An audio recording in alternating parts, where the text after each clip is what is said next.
$2.99 for a sausage. $4.99 for a steak sandwich. Mustard's extra. Ketchup's extra. Mayo's extra. We're one of those companies. It's a little unwieldy. There's actual weight on the trailer. And all the dogs are fucking expired. Deal with it, you piece of shit. Recording now. Almost clapped again. Force of habit. Clap on. Clap off. Yeah. But may as well just get started right now. I'm just gonna say what I think of the entire fucking movie. Alex Jones would want the Mysterio technology. And we do get a little reference to him at the end. So, but like we're getting ahead of ourselves. Welcome to the Monkey Bar. We just got done watching Spider-Man: Far From Home, and it was pretty good. It was. You know, it wasn't Sam Raimi good. Yeah, it wasn't Into the Spider-Verse good either, but it was pretty good. And I actually just recently watched Spider-Man 2 again, and it still holds up. There's some parts of it that are goofy, but I think that it's character to the film. This one is really technically competent, and it has great special effects. Tom Holland is still good as Spider-Man. And they kind of fixed MJ. Yeah, that was also a nice surprise. I mean, I'd heard that they made her less bitchy going in, but... she went from tsundere to... And they kind of like allude to that where Peter's like, hey, you look really pretty. And she's like, is that what all I'm worth? Nah, I'm just busting your balls. So like, they kind of like throw shade at that. That was nice. What also really surprised me is the fact that there is a scene of Ned in the bathroom. Okay, I'm just way ahead of this. Here's what I really liked about the movie just overall. It had fun. Yeah. It had fun with Spider-Man. Yeah. For me, a little too much fun. Like I said, I'd watched Spider-Man 2 a couple of weeks ago, 2 weeks ago, I think. Or I think it was just a week ago, whatever. But like recently I watched Spider-Man 2 again, and I really love the dramatic moments the most in Spider-Man 2. Yeah. Like the humor is good in it, but like the drama is what really elevates it. And this one had drama, but felt like, I guess prefabricated is the right word. Yeah. Like standard Marvel superhero fare. Doesn't have those big moments, like, and I think we talked about this before, like in the last episode. Now that I remember, like the part with Aunt May in Spider-Man 2, where she like accepts Peter as Spider-Man, and she doesn't even say it outright, but she like it's never actually revealed that like officially that she knows Peter Parker is Spider-Man in the Raimi films, but she knows. Yeah, she knows. And you can tell she knows. But like in this one, like she also like in Far From Home, it's shown that Aunt May knows that Peter Parker is Spider-Man. She found out at the end of Homecoming. Did she? Yeah. What the fuck? And then they. Right, that's right. I forgot about that. Yeah, that stinger. Yeah, so she knew for a while. Oh yeah. That's what she had about the Peter tingle. Oh yeah. Yeah, I wish that they'd called it the Spider Sense at least once, but you know. That's what they're building up to. Yeah. They call it the Spider Sense. Mm-hmm. It's like, oh, that's your new word for it? That's a little bit cooler. Yeah. So, I don't know. Like, for me, it's like, by the end of Far From Home, still doesn't feel like he's coming to his own as Spider-Man, Peter Parker. I think what they need to do is have him, lose an arm and get a robotic arm and fucking fight Deadpool or some shit. I'm kidding, man. Yeah. What I would really want is a scene where he has a villain that that's something that I've noticed about most Marvel villains, and I know it works to dramatic tension, that the hero and the villain must be polar opposites. That's something that I liked quite a bit about Spider-Man 2. I consider it my favorite Spider-Man film, probably my favorite superhero movie in a lot of ways. Is that if Doc Ock wasn't a murderous sociopath, him and Spider-Man would team up very well. They would be a perfect team, but he's a murderous psychopath that's being molested in his brain by robots. And maybe if they made Doc Ock a college student even, like to make him more That's what my pitch for how I would do a Doc Ock is. And make him like superior Spider-Man. Yeah, like how I would introduce him is he's a classmate of Peter, but they're not like he's smarter than me, I hate him. No, make them actual friends. We play Star Wars Battlefront 2 because we need to get that cash in somehow. And then you slowly reveal that, he's been working on something on his side. Around this time, another Spider-Man shows up. And then he's fucking, he's like, we could be a team. No. I like my identity. Fuck you. And he gets armed. Mm-hmm. We could rule this city together. That's what, Spider-Man. Yeah, like the part in Far From Home where like the Mysterio illusion sequence, which is a really good sequence. Oh, that's my favorite fucking part of a movie. But like the part where he Spider-Man sprays the green gas out of his wrists, the first thing I think of is sleep. You know what's a reference to that? Sleep. Yeah, oh my god, it's Goblin formula.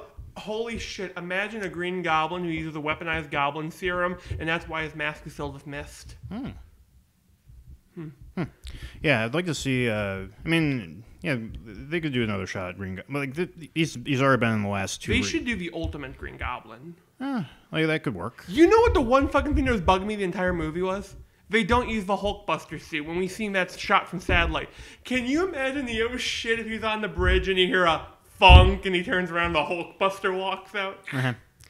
I mean, I appreciated that they kept it mostly self-contained because it's very tempting to, incorporate all these other elements from all the other movies because, it's a cinematic universe. It's like, why haven't the Avengers shown up? Which they kind of do allude to at the second off-world. Yeah, like the second post-credit scene.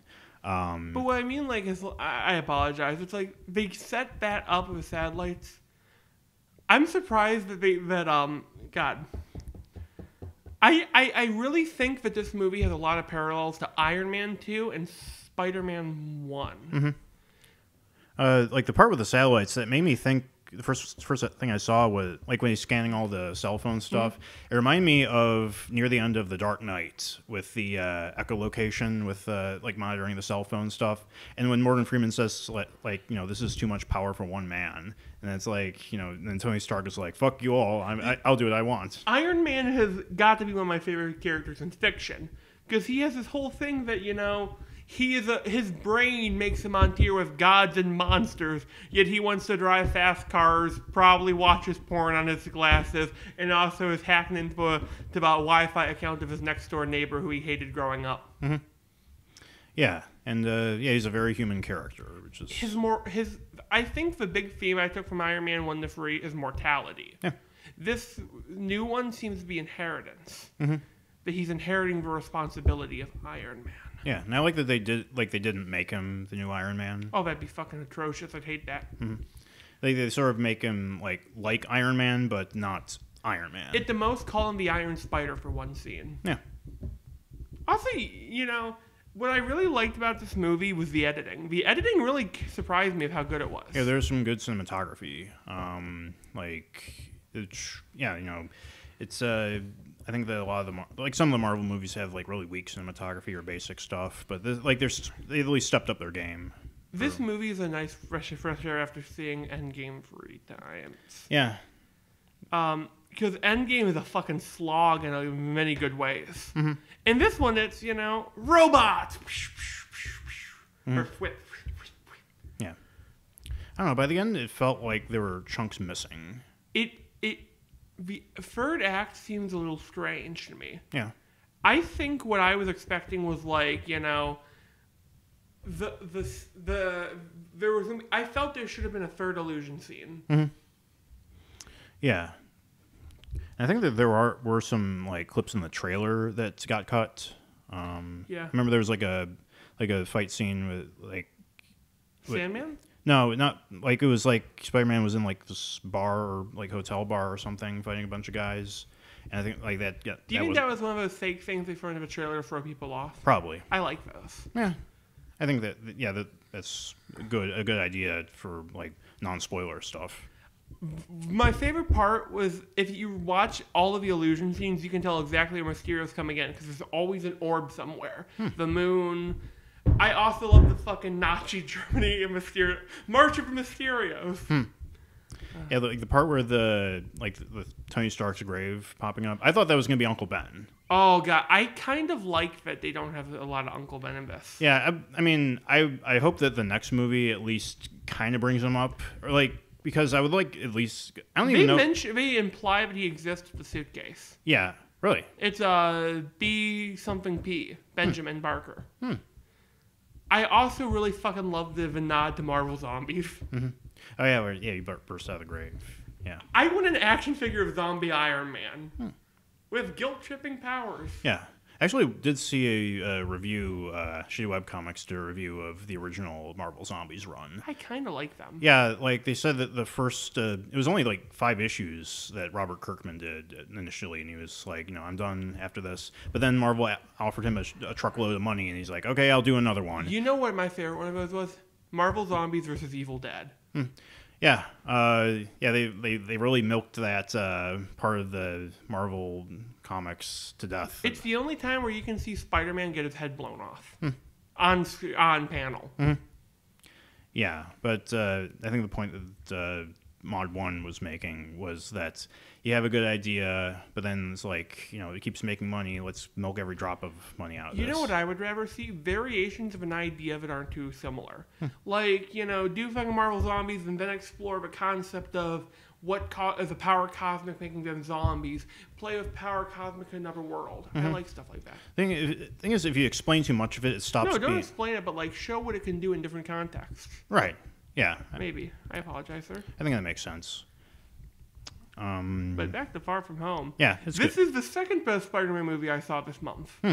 I recently saw Spider-Verse for the first time. Right. And I still think that Spider-Verse it's still better than, like I mentioned to you before the movie actually started, that I watched a review of Spider-Verse, like saying like and it's more of an analysis, but and like at the end of the video, like the title card said, please don't watch Spider-Verse before Far From Home. It's going to make it look like shit or something. And I'm like, I saw it recently, and now I can't get the color palette. I can't get out of my head. Yeah.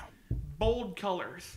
Also, Kingpin has some sort of glandular disorder. Yeah, he looked like that in one of the comics, because in that same review I mentioned, they showed a page or panel of him looking exactly like that in one of the comics. I don't remember which one. I kind of liked that it was its own universe, because they had all the villains was that universe's version of his villains, right? I liked Angry Hispanic Scorpion. I really liked Female Doc Ock. I also didn't know who Prowler was. I'm going to sound like a bad comic nerd. I kind of fell out when they introduced characters like him. Yeah, I didn't even know who it was until like they mentioned when Miles is running away, he's like, my uncle's the Prowler, and I'm like, oh, that's what his name is. That was my favorite part of the movie, was fucking Prowler. Yeah. Oh yeah, before, like, speaking of multiverses, like the scene that you weren't there for, but when Mysterio is explaining his quote-unquote backstory, he mentions he's from another universe. And he mentions, this universe is 616. I'm from something or other. You'd probably know which one it is. Oh, God. But I think the MCU actually has... It does. Yeah, it's 199999999, something like that. Yeah, so that made me think, oh yeah, like how come we didn't say that? And I'm like, oh wait, that's right. He wouldn't know. He's making it all up. I really wanted a scene where there's a concept artist. What the fuck? You took this guy and set him on fire. Make him bigger. And you have a fucking concept artist slaving away. And then he posted on ArtStation like a month after all this happened. I really like that Mysterio has his own like VFX team. I love that. There is no way some of these... Like in the comics, I'm a special effects guru. Therefore, I can make a 30-foot tall animatronic of myself. Have you ever heard of how shitty the Jurassic Park T-Rex was when it wasn't working? It would like snap its jaws randomly, it would twitch its head, the eyes would blink on and off, on and off, on and off. Imagine a 30-foot Mysterio doing that in the street. Oh my God, he has epilepsy. The same with Jaws animatronic. That's an infamous story. That's what they should do in a comic. They should have a villain use the Porygon from Pokemon to kill kids with seizures. No, the funny thing is that it wasn't Porygon that caused the seizures. It was Pikachu in that episode. Oh, shit. Electric Soldier Porygon is the episode name. Yeah, so, and like that's the reason that Porygon didn't appear in any other parts of the anime. But like... It was Pikachu that was, like, whenever Pikachu zapped his Thunderbolt in that specific episode, it caused seizures. It'd be horrifying if they, like, just... There's also never banned Pokemon. There is a catfish Pokemon from Gen 5 it's banned because its episode was about an earthquake and it came out the same day that big fucking Japanese earthquake happened. I want a slow pan to both the earthquake catfish, Porygon, and Jinx sitting in a dark room playing poker. Yeah, we kill kids and we talk about this. Oh, and the Tauroses. Oh, yeah. I mean, those appeared in like other like in another episode. Oh. But I remember like the one you were talking about, the Safari Zone episode. Just whipping guns out. Yeah, that means guns exist in the Pokemon universe. Mm-hmm. There's some NRA guys like, I'd like to take my Charizard, mount 50 cal to his tail. Did you know that the first Pokemon manga was illustrated by a hentai artist? Does not surprise me. Yeah, like if you look at any of the pages of I can't remember the name of like the official title of the book. Pokemon Adventures? That might be it. I know the very first manga has Pokemon fucking killing each other. Yeah, well that's the one that came after it though. Oh. This was the very first one. And if you open it up and you look at how the guy draws girls, he draws the girls. Mm. Not the American version because they obviously have to censor all the. The guy's like, I'd like you to draw me. You know, what Pokemon does she use? Well, she has a big Gengar, that big fat tongue. Reminds me of never mind. I was thinking about how everybody's like drawing the Poke waifus now as they're coming out. Yeah. By the way, did you hear that they're having game exclusive gems? And that's gonna be sad because fighting and Ghost are two of my favorite. Actually, you know my thing as a Pokemon fan is I like every single typing except fucking Fairy. They should, you know. Fairy got introduced and it ruined Steel types. Pulling a picture of the original. It's like the first article that comes up on Google is the original Pokemon manga was insanely NSFW, not safe for work. Can't find any that's like. Oh, I'll just go to the article. I don't usually like to give. These, is it Porygon? No, it's wait, not you said Porygon. No, you think you're thinking of Polygon. I know. I was trying to make a really shitty pun. This is from like comicbook.com. Oh, so okay. You know, you know what fucking gets me mad? When I want to look up something and all you get like articles like, you know, this new thing and this thing is in this. No, you know what fucking gets me mad? Okay, so I'm replaying Legend of Zelda Breath of the Wild, and I'm trying to find fucking, you know, Korok seeds. I hope they all get fucking death. They just get dead. My issue is that I have to fucking look up a tutorial done by 9-year-olds. Do you know why? Because when you get to the big, you know, yeah, I'm, you know, something Blaze, you know, and I'm going to tell you where to get this Korok. And it's about 30 minutes of him jacking off a product called Fuego Box. I don't want to hear about your fucking hot sauce. Yeah, there's a part where like this girl hides Pokeballs in her bra. Something smart. Yeah. There's also one of like here's one of the censorship changes for I guess the like Miss G character. Oh, whoa. Yeah, that's, like I said, he really draws girls in that one.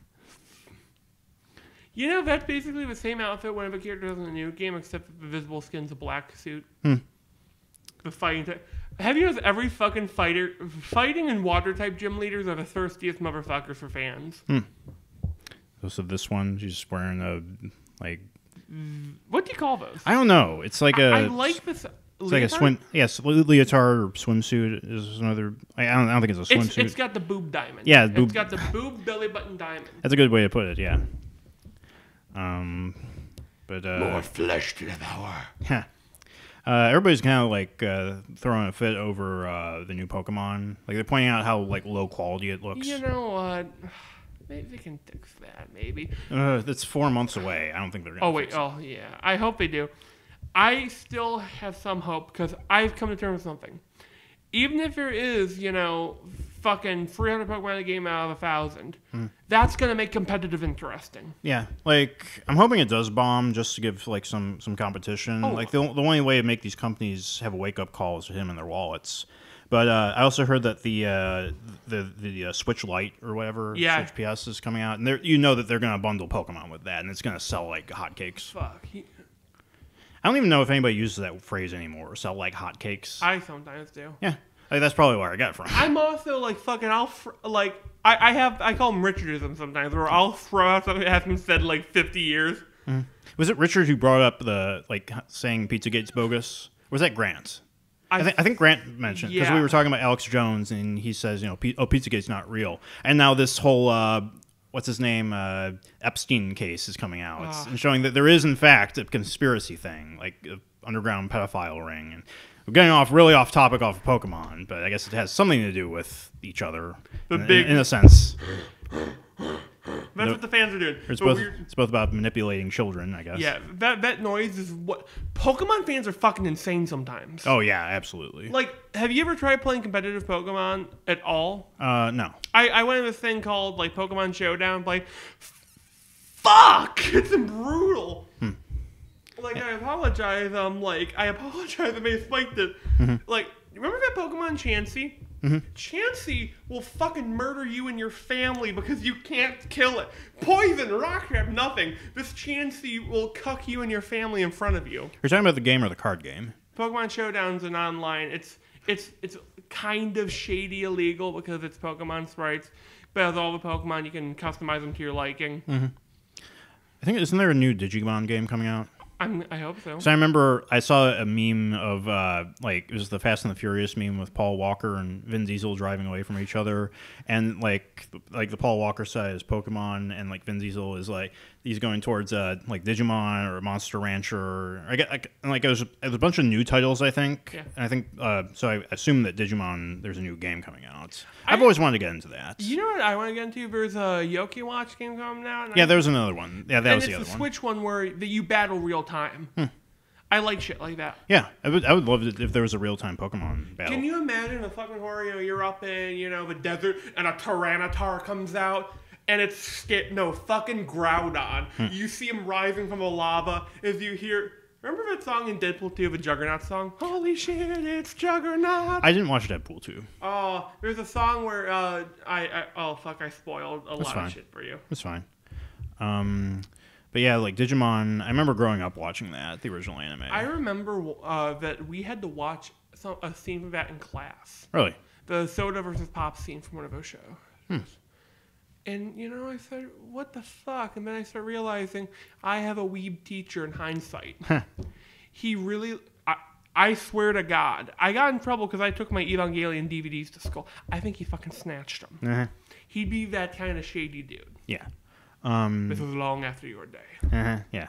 But, yeah, I remember... the one I remember the most is probably, the first season, obviously, because that was my first introduction to it. And also the last season... Like, the last part of the Digimon Tamers... Because that's where it goes really off the rails. Like, I think I mentioned to you there was this guy who did... There was a guy who wrote... the Serial Experiments Lane series. He was brought in to do the last couple. I think it was like the last segment at least, or I don't know what you call it, because like arc, yeah, the last arc of of Digimon Tamers, and it's like this really weird thing where it's like this giant tentacle monster made out of like wires and stuff that's like steals information from people's brains, and like one of the main characters she gets like brainwashed by this thing and it becomes like its slave. It's like it's like the last like it's 20 about sex. I don't know, it's more like it reminds me more of Akira than anything. It's really... I'm gonna see if I can pull up a picture actually, because... Did you hear that they're making a new Akira anime? Yeah, I heard about that. I hope it does well. I need to watch Akira.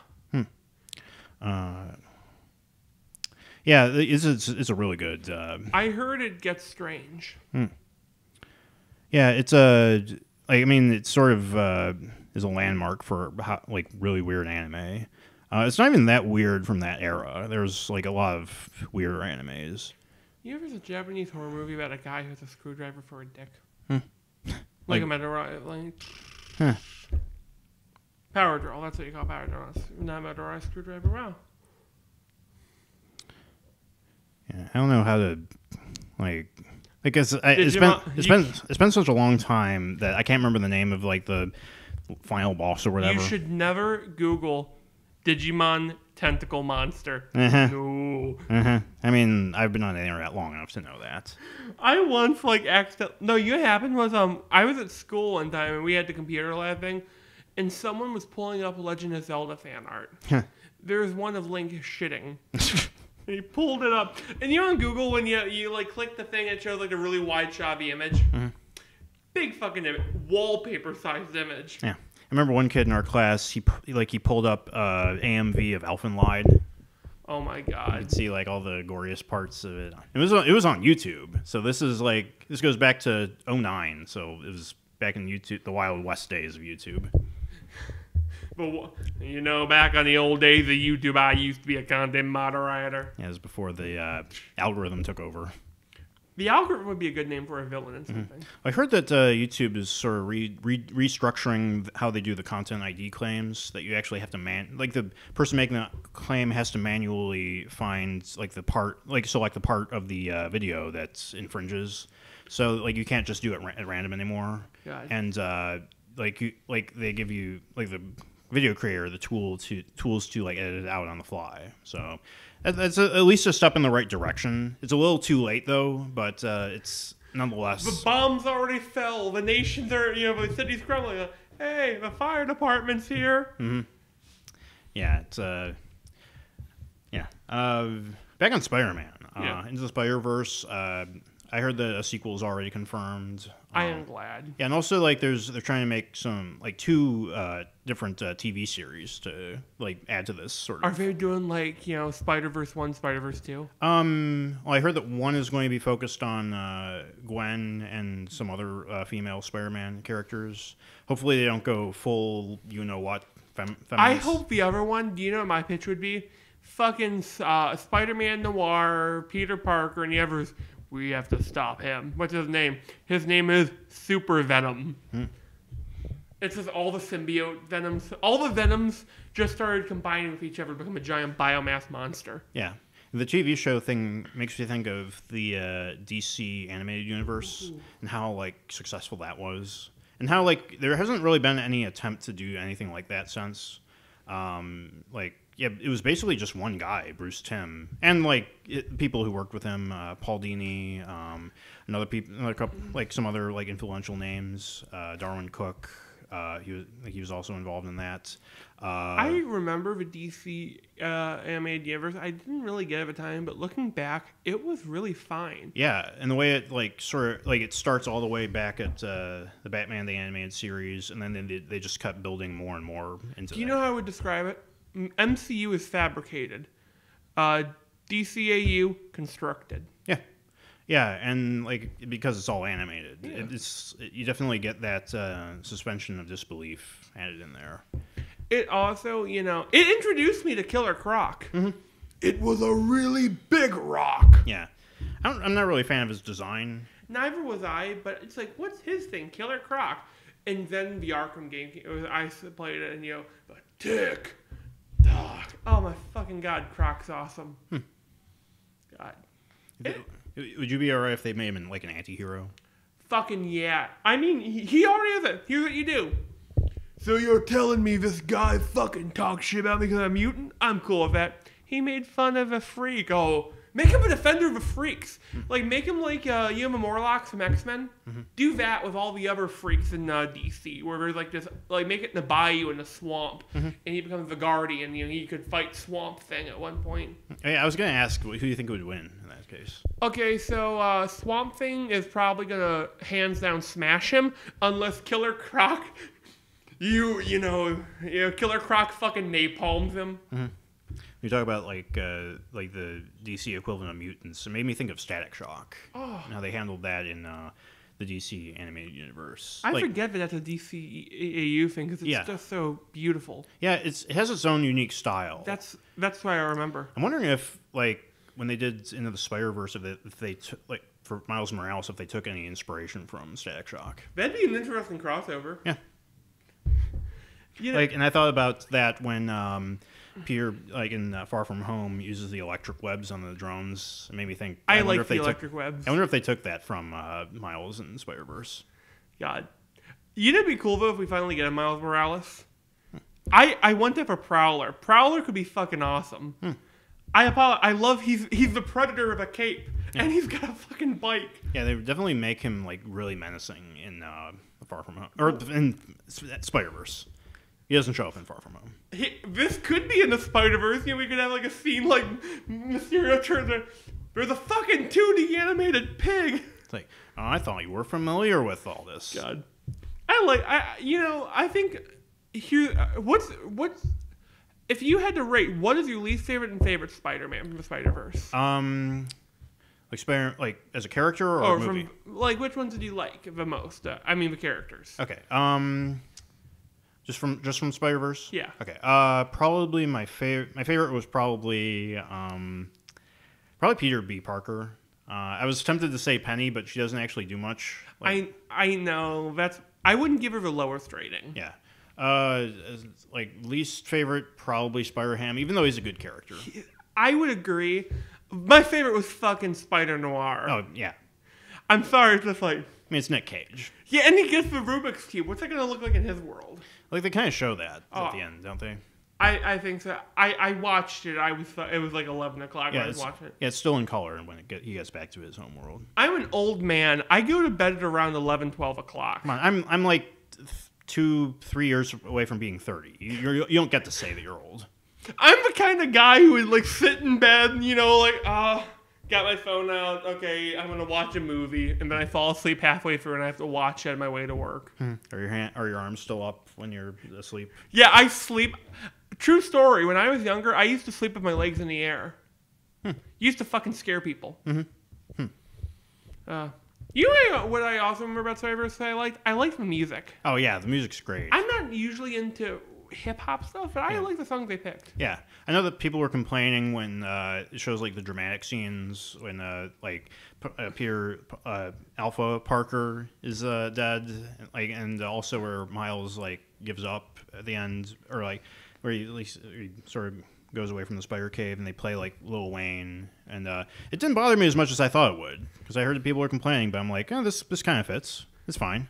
I guess the score probably would have made it a little bit more impactful, but I thought that it's Miles centric, those 2 scenes, so it makes sense for that to be his perspective on things. Also, they kind of really they didn't shy away from killing villains. Oh yeah, Green Goblin dies. They get they fucking crush Doc. I'm not sure if it's Doc Ock. Doc Ock. Mm-hmm. I wasn't is he Doc Ock F? I think that Green Goblin and Prowler are the only ones that actually die. She gets hit by a bus though. Yeah, but it's do you think she survived it? If the plot demands. Right. She could have been thrown out the window, and I imagine if they're gonna do the series with the all-girl team, then she's probably gonna be the main villain. Oh, that makes sense.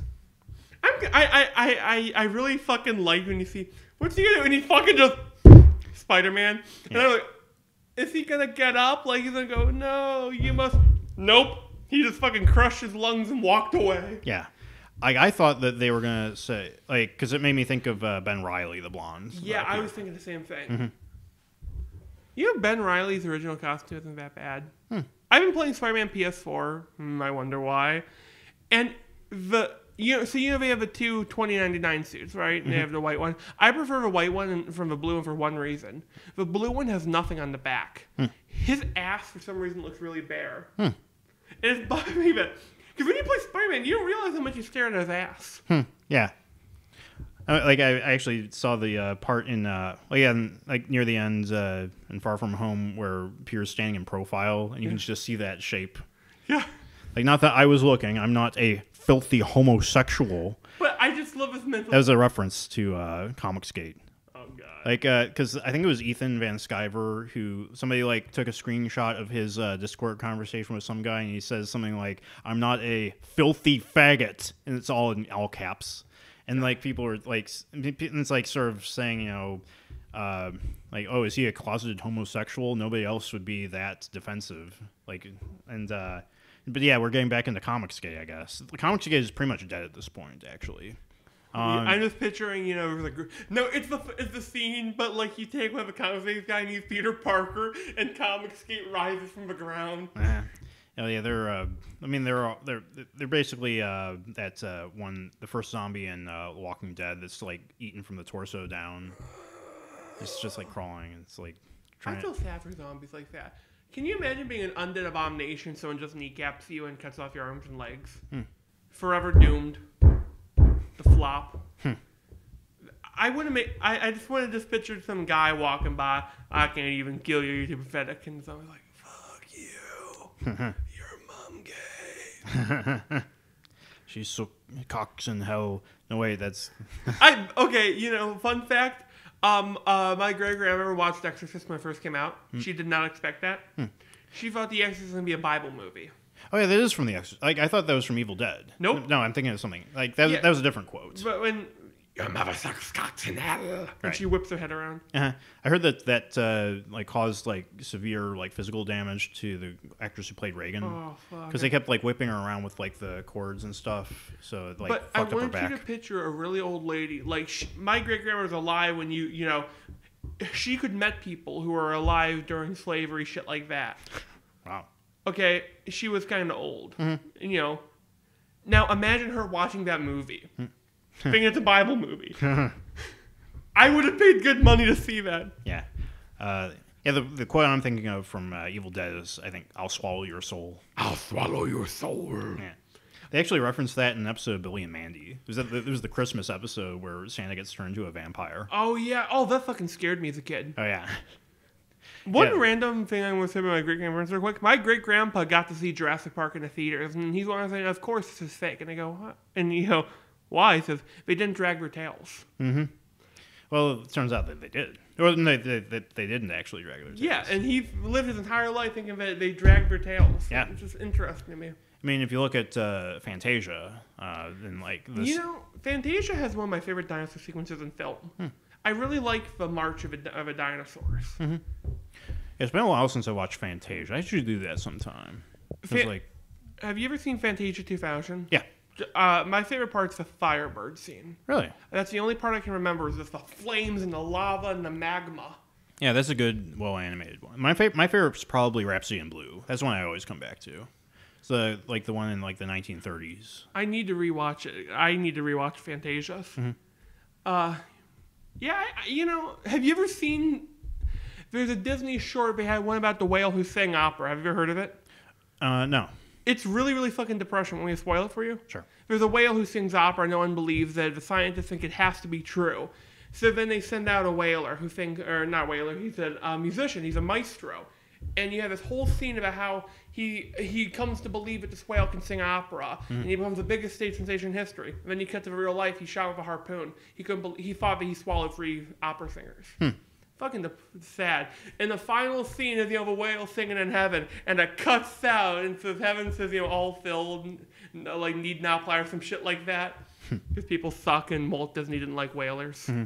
Then all of his friends on Earth just start biting off each other's genitals. God. Or whatever you were talking about. Whales will bite each other's genitals off.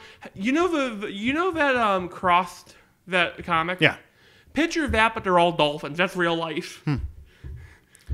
I was gonna bring up something also, because it's hard to get back on topic after you talk about whales biting off each other's genitals. And also, this is the funniest thing. They've invented their own games. One of their new favorite games is to jump on one of everyone's blowholes and hold them down till they're about to suffocate and let go. Safe word. It's echolocating safe word. God, I apologize. It's fine. What else are we going to talk about?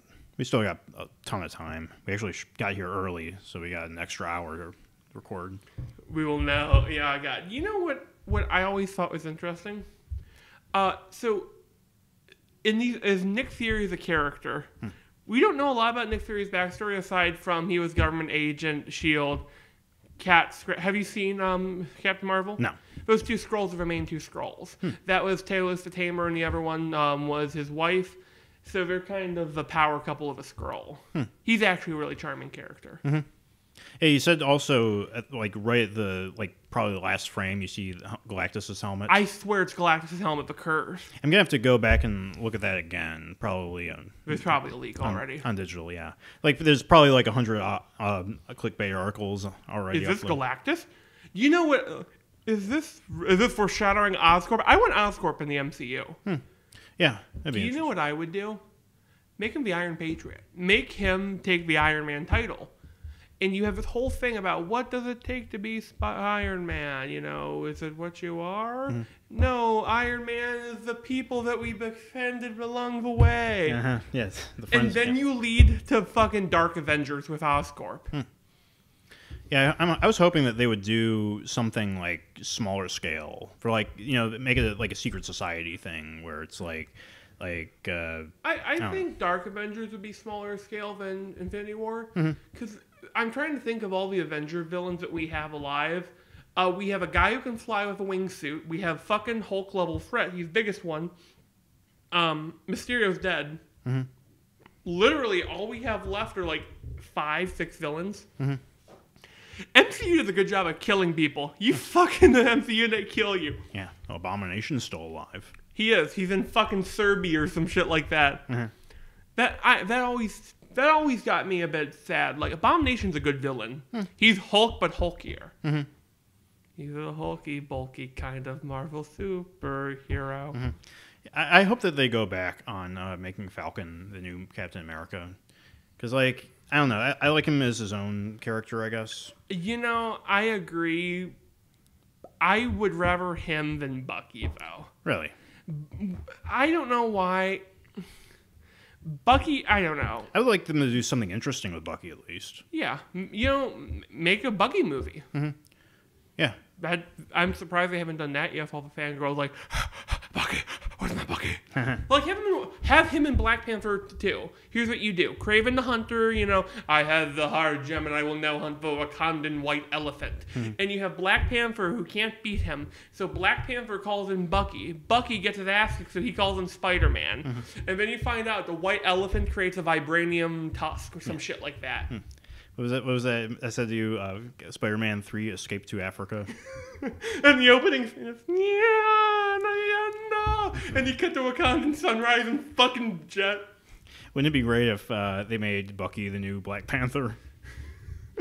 They have a character named a White Wolf. It's Black Panther's white brother. Yeah, they could make him that. I think they even call him that at one point. Yeah, I think probably. I don't know. Do you know what I do want to see, though? Oh, God. What was I going to fucking say? Oh, no. I want to talk about Lion King for my quick hot second thing. They reused assets from a Jungle Book. They put an Indian species of rhino in Africa. Mm-hmm. You know who's directing that, actually? John Favreau. Yeah. He's just in every movie now. I want him in fucking Evil Dead, though. I don't know why. Have him be an archaeologist. Yeah. I think I said on a different podcast, it'd be neat to see Bruce Campbell as Uncle Ben. I would like that. Mm-hmm. Do you know what else I would do? Here's my pitch. You do the Scarlet Spider thing, but make it Tobey Maguire. Yeah, I don't know. To explain him being older or look different, the DNA was corrupted. The Jackal used his DNA in there. I would even be all right with Andrew Garfield being Ben Reilly. Yeah, I do want Tobey Maguire to do something, though. Yeah, make him... Kraven. Make him Kraven the Hunter. I'm trying to think. You could even make him Osborn. Oh, shit. He's old enough to be Norman at this point, maybe. Yeah. I was thinking of different Spider-Man characters they could introduce. Madam Web, that's one that hasn't appeared. Oh, I like Madam Web. Yeah, at first, the only reason I know about her is from the cartoon. Do you know who I would want in there? I want them to do Rhino, but I want them to do the Rhino that I read. Because there was this really good Rhino comic. It's a self-contained story, and also... shit. I got it. There was this whole comic where the plot is, I am Alesky Sayanovich, I am Big Russian, but he gave up being a Rhino because he got married and he had a happy life. And he had a wife. And he fucking gave up being him. And Spider-Man said, there's a fucking Rhino. But it was a new guy. And it was all a ploy to get the Rhino back to being a villain because they killed his wife. And it was some of the most heart-wrenching shit I've seen in comics. I can only imagine what the fan reaction would be if they made Rhino a woman. It'd be plenty of guys who want the snoo. Actually, can you imagine that? Oh my God, this picture, the big metal Rhino. And he opens up, I'm a quadruple amputee. And you hear the fucking... It's a reference to something. I'm not picking up on it. It's actually never saving. I'm just picturing some weird. There's some fetishists out there who like quadruple amputee women. Well, the first thing I think of is the Nurse Kun cop story about. Are you familiar with that? No. It's about the guy who was a nurse and he was taking care of this like 13-year-old triple amputee who like lost both of her legs and an arm, and he was like trying to he was like peeking on her when she's going to the bathroom and like trying to like sort of I don't know, like not I don't know if I it's been a while since I've read the story, but it's definitely like this really creepy sort of recollection of some guy like. It's something you would hear a guy mumble as he's bleeding out in the alley, right? Is that kind of tone? I don't know. Like it's sort of like this. He's trying to frame it as this sort of forbidden romance, and it's like I remember some fan art of this story where she has like robot legs and like a Samus Aran arm cannon. And then I remembered Dresden Kodak, the main character of that, has both her legs and an arm. They're all cybernetic. And like I couldn't help but wonder: was Aaron Diaz ever a nurse?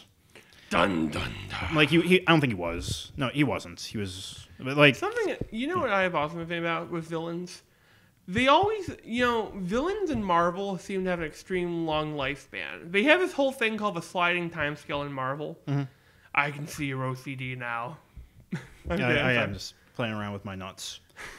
The stuff that like you detached them and offered them to a female. It's attachments for the mic stands. Yeah. I'm also playing with my ball sack right now. So, but anyway, what were you saying? But like. I wouldn't mind doing something where new villains seem to suck, right? Because they're all just like rehash or dumb ideas, and old villains are like, we have seen Aleski Sayanovich so many times, and why am I a very bad Slav accent now? I would like to see you have a Marvels have kids in new mantles, have villains give them mantles. Maybe Doc Ock would he's fucking dying. You can't have it. But picture of a Rhino, or some other person inspired by him. Well, I mean, the end of Spider-Man 2. That's Harry Osborn. Oh yeah, I didn't like the Green Goblin parts of Spider-Man 3. Yeah, like there's Spider-Man 3 had too many villains. I mean, yeah, that's what everybody says. Fuck.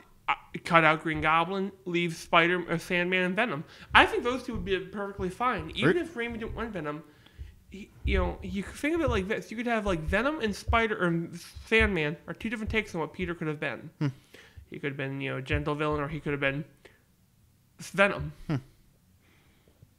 Yeah.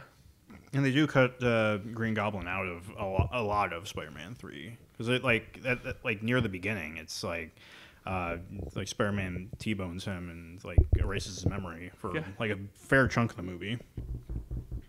And then he throws a pumpkin in his face and it blows off half of his face, and then he turns into a good guy. A lot of this sounds stupid as I say it out loud, really. Yeah. Sometimes it works in films, and other times it doesn't. Mm-hmm. What's rattling? I apologize. Table. See, what else can we talk about? I have a question. What would be your perfect MCU movie? So that's a loaded question, because then it's like, which superhero out of 100 do I pick? What's it going to be about? You're asking me to come up with a movie synopsis right off the top of my head. True, I apologize. Just pick a random superhero and ask me. Okay, what is your perfect movie for, What Marvel character do you like the least? You don't like their movies from the MCU? Probably, I want to say Thor. What would your dream Thor movie be? It would be. I apologize, sir. It would probably be him, getting trailing off from the Guardians group. After they have their movie, he goes his own way, and he sort of becomes this space mercenary. But then he meets someone he meets a group of nomads, and he decides to lead them. He sort of learns to become a king again. I like that idea. I like that a lot because it sort of fits his arc as a character. I'm Cal. Here I am. Fuck. What the hell's happening now? Mm-hmm. I'm so fat. And it's I thought that Thor was funny. I'm sorry. Yeah, he's funny, but it's I like the beard. I like the fucking beard. Yeah. He should keep that beard, but lose the weight. Mm-hmm. He can use his beard as a weapon. He could hide his hammer in it. Yeah, one thing. Yeah, like I would like to see an MCU movie with like minimal snark. Like it's getting a bit annoying to me. Yeah, like I think one of the YouTubers I follow, when he was doing a review of Captain Marvel and comparing it to Battle Angel, he mentions like the Stark snark, where it's like every superhero now in the MCU has to have that sort of sarcastic tone. I think Spider-Man's good about that. Yeah, it's like he sort of downplays that. He's too nervous. Yeah. He's nervous and awkward, so it sort of like adds a new flavor to that. Yeah, I think if there needs to be snarky characters, because there's sort of rings to Marvel characters. You have the earthly heroes, the godly heroes, and the future heroes. Mm-hmm. I think that Doctor Strange, Tony Stark, and Star-Lord have been the only three who are allowed to snark that heavily. I would even argue that Doctor Strange, it doesn't really fit for him. Not so much snark, but he should be like more sarcastic than snark. Yeah, I would almost argue that. Well, I mean, like at the beginning, I remember witty. He should be witty. Yeah, witty, but not like sarcastic in that way. Like you should have like the sort of holier than thou sort of stance, but I don't know. Like I kind of forget most of like what his character was initially supposed to be. He's an asshole. He's an asshole who learns his place, but he's still kind of an asshole. Yeah. By the way, what we learned from Spider-Man Far From Home, the Stark snark caused Mysterio. Yeah, that is an interesting. Like they did a good thing with his backstory. Can you imagine fucking working for Tony Stark? Mm-hmm. Hey, Janice, where's the boss? Oh, fuck, that's cute. Hey, coworker, where's the boss? Mm-hmm. Oh, yeah, he's fighting an alien with a magic ring collection. So, I guess he's canceling that, mandatory staff meeting. Nope, no, it's still happening. He recorded it. Oh, fuck. It's kind of like what we were talking about with Hideki Anno. It's like, we love his work, but fucking imagine working for him. It'd be hell. I wonder if this is actually like a self-reflective thing of an experience the MCU. Oh, the first 10 minutes of Evangelion 3.0 plus 1.0 actually got uploaded to YouTube by the official production house. So I would love to see your reaction to that. That's going to be an episode for another day because I have to prepare myself for this. Yeah. I'm going to have to buy a side of beef and punch it. Stop. And then fucking talk about Ava to a camera. Mm-hmm. Like, I'm not going to give anything away because I haven't actually seen it myself, but from what I've heard, it's really wacky. Oh, fuck me. I hate the new dub. I have a horrifying question. Will the new dub do a voice? Will Funimation do a voice for 3.1's dub? I don't know. Spike Spencer, no! Ugh, yeah, that. I think that they might keep him just for like the last one, but Spike Spencer could play the future Shinji, who comes back in time, like Terminator. Just picture him. He appears buttoning, like, oh fuck, where's the beer cans now? Yeah, it sort of goes back to what we always bring up is live action anime adaptations. Okay, let's do this one. I have an interesting idea for a live action anime one. I would like to see an animated series, a live action series based in the world of Full Metal Alchemist. Here's my twist. This would be for a series, not for a movie. It follows a group of alchemist soldiers under Mustang's division who are hunting down a rogue alchemist. That turns out to be Edward Elric. Mm-hmm. That'd be my good pitch. Yeah. You could have Guillermo del Toro be a concept artist. I want to see him do fucking Alphonse. I love his work. Remember that the Golden Army? Mm-hmm. Picture that aesthetic with Alphonse. I could see that, yeah. Reminds me, I actually picked up one of the Hellboy comics from like the local library. Not this library, but a different one. The one in the dark void of which you live. It's Illyria Library. But I think they have almost all of the Hellboy issues up to, except for Hellboy in Hell. And I think the first one was missing, but that might be checked out. But anyway, I picked up The Wild Hunt, which I think is I don't know if it's the first, but it's one of the comics that's not illustrated by Mike Mignola. It's by somebody who's really good at imitating his style, though, and is able to add a lot more detail. But Yeah, it looks really good. Like the art's great. I heard it's like that's one of the titles that always gets brung up in terms of like best Tallboy stories. So I'm looking forward to digging into it a bit more. I also picked up because I'm still working on Cat Kid, and I picked up a paranormal book. Probably one of the most popular ones, the Dresden Files. So how is that? So it's interesting. I don't know if it's. I'm like just started chapter 5, so I'm not like that far into it, but it's kind of dated. This was written back in the year 2000, and there's some stuff, the dialogue in here that hasn't really aged well. There's one in particular that I posted to Twitter. I'm gonna see if I can find it real quick. Could you look it up on your Twitter?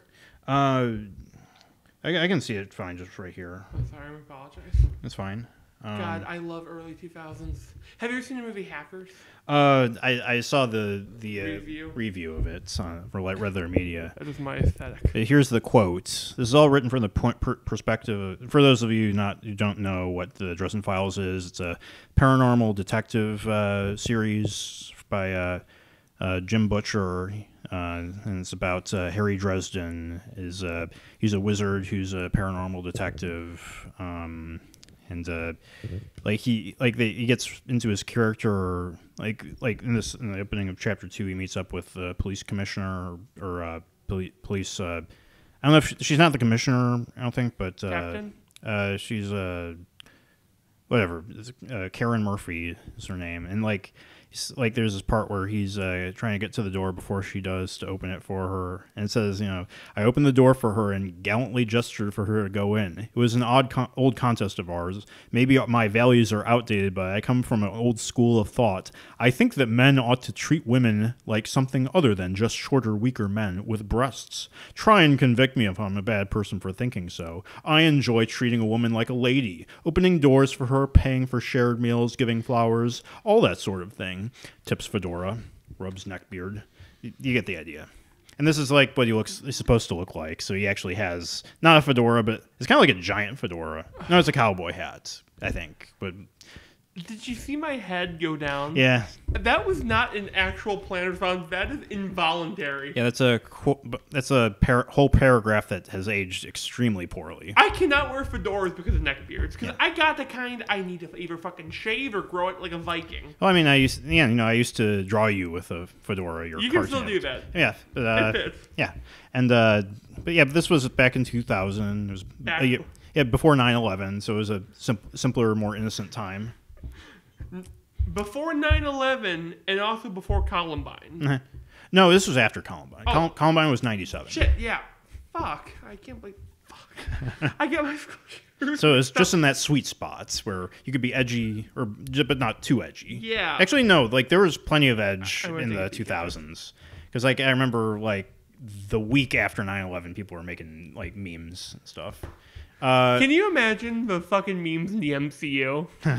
LOL. My wife. I don't even want to think about memes in the MCU. I know that the Spider-Man video game did a good job with the Twitter thing. God, can you imagine? Oh, by the way, Spider-Man taking selfies. I take selfies way too much in that game. Mm-hmm. Well, did you notice in Far From Home where he takes the selfie and it's like basically a screenshot from? It was. I bet you it was or something like that because they did add the Spider-Man suit in the game. Yeah, it was the same pose. So, and he was doing like that. And I want Spider-Man to do this. Yeah, it's also kind of the Penny Parker pose. The kawaii. Oh man, when Spider, is that what they call it? Speeder. That's how I pronounce it. When Speeder. When Speeder died, oh, that fucking got me sad. He doesn't actually die. I know, but I get really emotional for some reason in things when things I like die. Mm-hmm.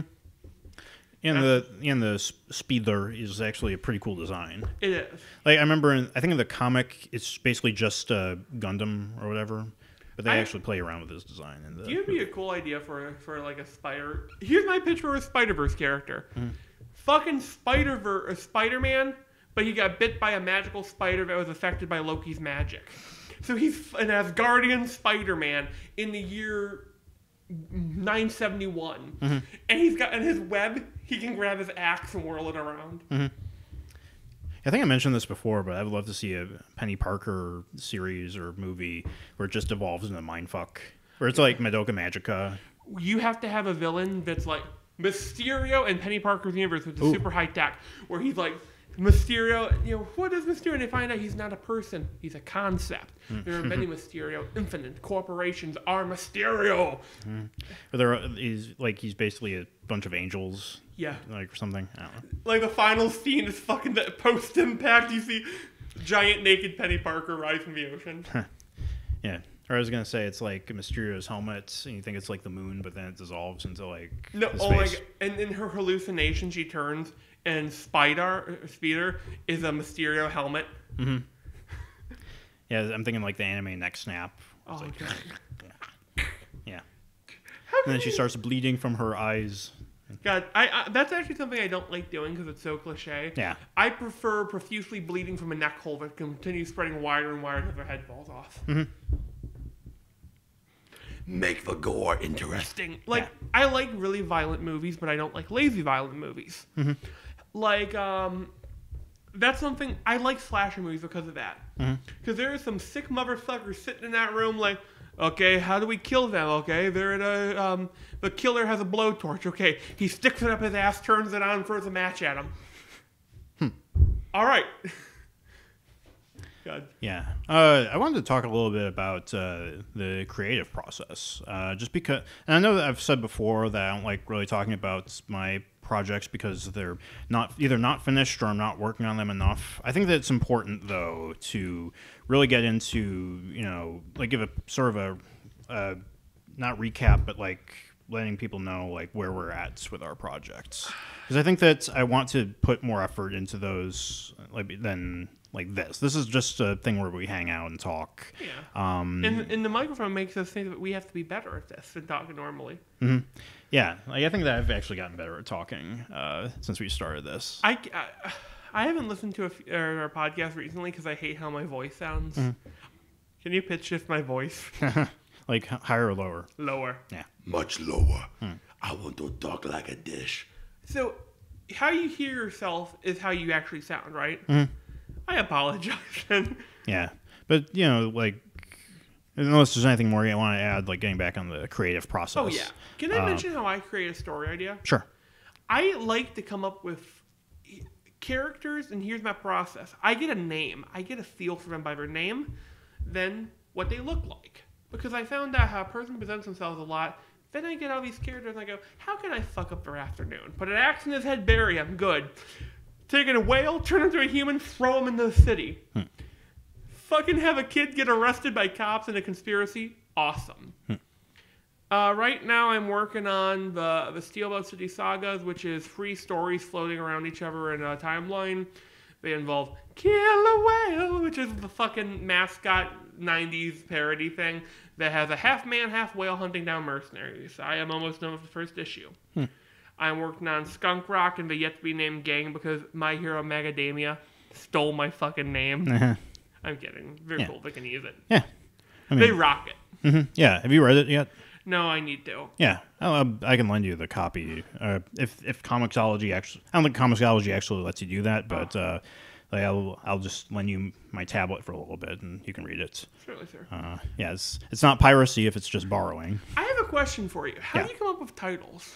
Like for stories or for Stories. Titles for I know that when I think of chapter titles, then I'll either go by like sometimes I'll think of a song that I really like and see how it relates to the events in the comic, or if it's like or if something like I'm trying to think of an example off the top of my head, because.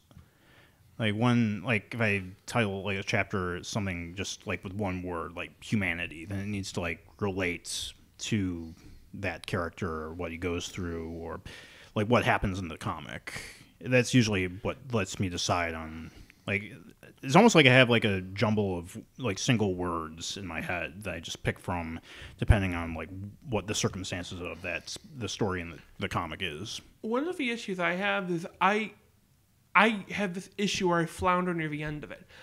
I call it the Stephen King issue. I'm not saying I write as good as Stephen King. I just say we both suck at the same area. But I will build and I will intensify, in my opinion. I hope I don't sound like a prick saying this. And then when it's ready, I fucking go, oh, what do I do now? And I stop writing. Like another thing that like helps me determine what the title of chapter is, like what would I say to these characters in the situation that they're going through.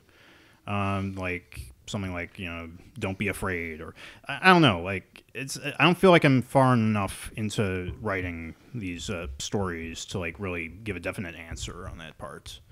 I see. But yeah, I'm starting at the third Steel... Oh, I really need to fucking rename that file. The third Steelboat City story. It's about a bunch of juvenile delinquents who get caught up in a shit much bigger than causing your town's electricity go out for 23 minutes. It will have thrills and chills and scenes of the future in a world that really fucking sucks. Yeah. No one can be happy in my worlds. I have to have fucking plagues, fucking dinosaurs. See, I'm almost the opposite. I can't really revel in like making my characters miserable. How I do it, why I do it, is when a character is... when you put them through shit and they finally get to sit down and relax, when they get their good moment, it makes it a lot more worthy. Yeah, I think that's kind of my approach too. It's just that I can't really like disfigure or maim any of my characters without just like I can't think of any characters that like suffer permanent injuries in my stories right now. Emotional injuries for me like are a lot more like effective, I think. I think the worst I do to a character physically okay, Smokes doesn't fucking count. He murders like 8 people. But like, I'm going to use Orca, and I'm going to use him as a spoiler. His entire mental state is fractured because he's a fucking whale. Imagine being a creature that has the IQ of about a 5-year-old, and next thing you know, you're able to concept reality, what you are, who I am, I can speak, and imagine the kind of fucking hell that would be. You're spending 10 years of your life as an animal, and now you're stuck as a human. I'll give you a hint. It's not good. Also, Orca hates furries. Yeah, I was thinking about like how to approach that subject in my story, because it's also about sort of an anthropomorphic character. I'm talking about Cat Kid. That's the primary thing that I'm focusing on right now. Like there are a few projects that I've been sort of going back and forth at in my head. I know that you like have a bunch of other projects that you sort of go back and forth on. If I can't have more than one project going, I can't write. Yeah, but for me, it's I need to decide which one I'm going to commit myself to. Because I know that I initially wanted to sort of finish Mel Murray, or like end it on sort of a resolution for like a brief, or like a period where I could just take a long hiatus. But yeah, and I know I promised that there was going to be like a second season or whatever. And the thing is, I didn't really know what to do with that. So right now, I'm just deciding on what project to go with. And I think that like at one point, just recently, I was thinking about reviving the Yesterday Kids. Just getting back to that, because I think about like the future of my projects and like which one I'm willing to spend the most time on, and like the Yesterday Kids is that one. And for me personally, I want to sort of improve my like abilities as a writer and as an artist before I get to that. But at the same time, it's like the one I want to do the most. Could I tell you why I like your Yesterday Kids the most? They're visceral characters to me. They're real. Yeah, and that's the thing, is that's what makes me want to do it the most, is these characters that I've spent a lot of time developing and figuring out who they are. With Cat Kid, like a lot of the main cast, I still don't know like the nuances of these characters, and like I don't know. That's kind of what's making me hesitant about running with Cat Kid. Could I tell you how why Skunk Rock is why I'm sticking to Steelboat Stories Universe? I was on a Marvel RP Discord chat, and it's it was kind of cringy at first, but we actually made it work. And I made this really shitty shitpost character, and then I said, "Why is he shitty?" And I sort of built on him, and then he became too much for Marvel to handle. You can't have a supervillain who tries to fuck Jessica Jones. Yes, in his RP canon, he used to date her in college. So he tried making this character who, if it wasn't for the fact he's a supervillain, he'd be just some slub who'd probably, work at a warehouse. Actually, wait, no, I apologize. No, I'm not yawning at you. No, I meant like a warehouse thing, I forgot. But yeah. Like, he would have some shitty job, and he'd eventually die of, like, self-inflicted gunshot wounds to the gut by accident. And then I said, I like making characters who wouldn't fit in many other worlds. I want to ask, what do you think the future of comics is going to be? Fucking Wild West. We are going to get an era, because we're going to get I think one of the big publishers is going to fall. They're going to collapse. My money is more on DC than Marvel. But when one of them falls, there's a void. There's a vacuum.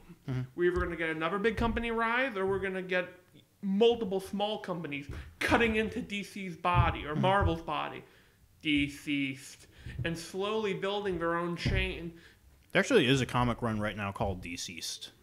And it's about, like, Jonathan Kent coming back from the dead. It's almost like an Evil Dead thing, from what I understand, where it's like all these dead characters are coming back as zombies. That's interesting. Yeah, but like you think that DC is going to fall first. I think it's going to be Marvel, because I think they're just going to cut their losses on the comics and just focus solely on the movies. That wouldn't surprise me. It'd be sad. Well, the thing is, they already have, in a way. Like, the comics are as low quality as they've ever been. They're just handing them off to complete amateurs who just don't give a shit about fine-tuning the writing or the art.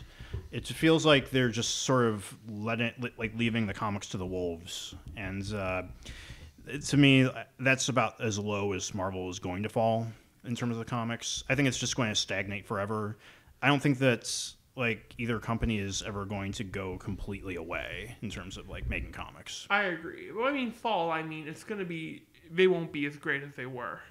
Superman and Batman will never die. Yeah. I think that the real, like, renaissance for comics is going to come in the form of independent creators. Oh, I agree. It's all going to be, like, people who just self-publish on Patreon or... it's going to be the fucking punk rock movement for comics. Yeah, like, we're already seeing that. I mean, like, the Trump Space Force and My Hero Academia, they're made by the same guy. I can't wait till we get, hey, ho, let's go in comic form. Blitzkrieg Bob.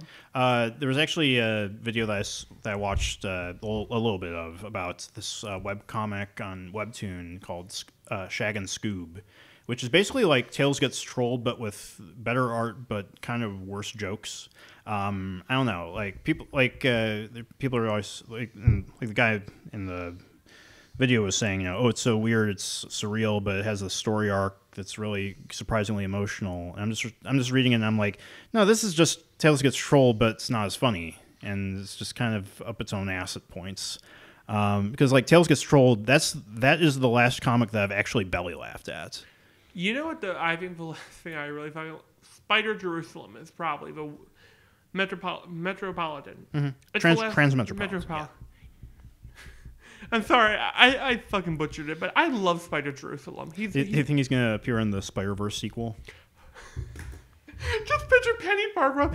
Hey, I'll see some jailbait here, and that's how I picture him talking. I don't know why. Then she pulls that cord, and then the alarm goes off. You ever seen that in Japan? Like, because I saw that in Mob Psycho 100, and there was another anime where I guess this is actually real in Japan.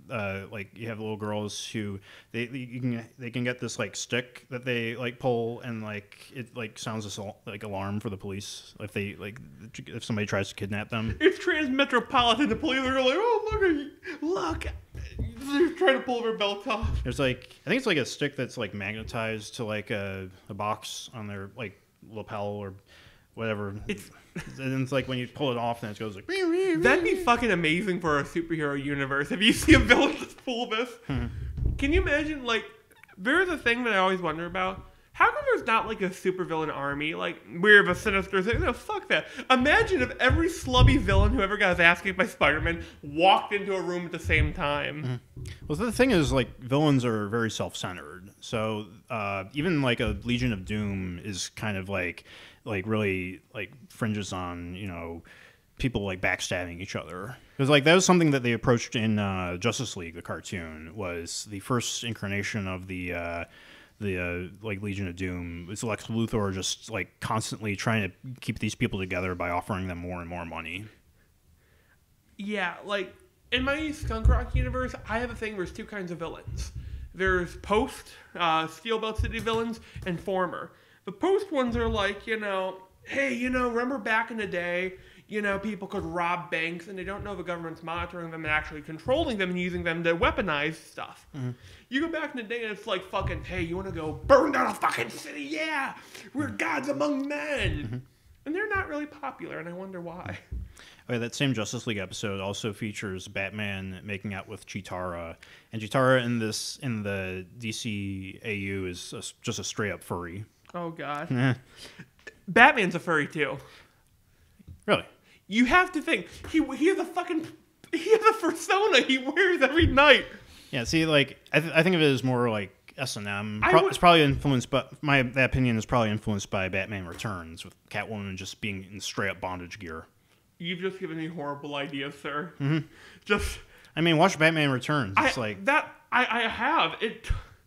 It's one of my favorite Batman movies because fucking Danny DeVito. No, he was. I saw an interview of him like talking about like when he was playing the Penguin in between takes, because I guess there was a monkey in one of the scenes, and like the monkey got loose and it bit him on his junk, but he was luckily wearing a pad, so it was really padded, so it almost bit off his junk.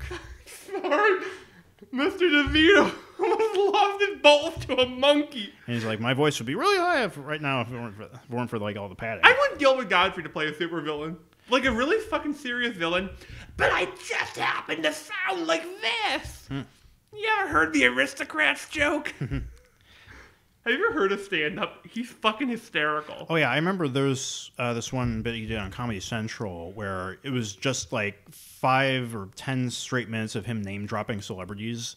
And it works into it, like talking about like how he's lost in the land of the 3 name people. So he's saying, like Sarah Michelle Gellar, others like Paul Thomas Anderson, and then like he's just going on listing like 20 or 30 names in a row, and then he gets into like the land of the 1 name people. So I met Cher, Madonna, Prince, etc. Sting, and he's like, in the land of the 1 name people, the 2 name boy is king.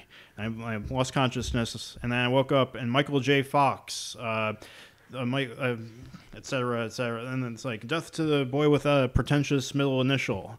And I wish I could remember more of these celebrities' names because it's a lot more effective when it's like every single stand-up you can think of is on YouTube. Yeah. So I'd recommend looking it up. I think it's just Comedy Central presents Gilbert Gottfried. But another comedian I really like is Daniel Tosh. I know that Tosh.0 hasn't really been like it's sort of aged poorly. I think he rebooted it recently. I haven't really bothered to check out, but his stand-up is really good. I like Daniel Tosh. One of my favorite comedians. I have 2 comedians that one's not really a comedian, one's just a funny guy, but 2 comedians I listen to when I need to write smokes and certain other characters. There's this guy named Tim, what the fuck is his last name?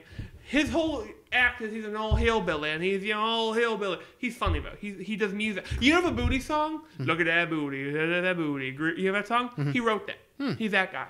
The other guy is Jim Cornette. Jim Cornette, you know how wrestling's fake? Most interesting fucking shit in the world is stuff behind the scenes because these people got some big egos, and he talks and he has this whole spiel that ends with "you chicken fucking country." He goes in fucking humongous spiel that he builds up to for 25 minutes, and he's hysterical. But I think we're about ready to wrap it up. Anything else that comes to mind that you'd like to discuss? One last horrifying concept. Imagine a comic book where they have a sexual abuse subplot, and it's all the sidekicks, and you're in a black, and that's when he took out his robotic mighty fist. And you just see Peter Parker. You can tell it's in his little indents in the suit. Mr. Stark, you didn't make me feel too good. And I think that's a good note to end on. I've been Tony. I've been Zach. And this has been The Monkey Bar.